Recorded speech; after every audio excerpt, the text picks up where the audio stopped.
በኪዳነ ምሕረት መንገድ ምሩኝ። በእናታችሁ ኪዳነ ምሕረት ውሰዱኝ። አንቺ አምሻል እንዴ? ጥለሽኝ ነበርኩ። በእናትህ ኪዳነ ምሕረት ውሰደኝ። ሳላያት መዋሌ እኮ ነው። ነይ እሺ እንሂድ። እኔም ወደዛው ነኝ። ሳላያት ስትይ ደግሞ ታያለሽ እንዴ? አይንማ ነበረኝ። የሚገርም የቡና ቤት ሰራተኛ ነበር። የዛሬ ዓመት መጠጥ ቤት አድሬ ልሳለም በቆምኩበት አይኔ ታወረ። ስራዬም ቆመ። ታዲያ እንደምታየኝ ሁሉን ትቼ ደጁ መዋል ቤቱ መመላለስ ጀመርኩ። ይሄው ደርሰሻል። በቃ እኔ ልመለስ። እግዚአብሔር ይማርሽ። ማረኝ እኮ እየፈተንኩ ነበር።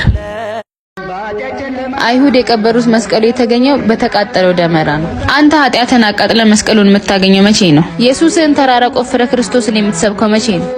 ዛሬም ክርስቶስ በገዛ ልጆቹ ይሰቀላል እና አትመለስም? ደሞ ኪዳነ ምሕረትን ጥለህ ልትሄድ ነው?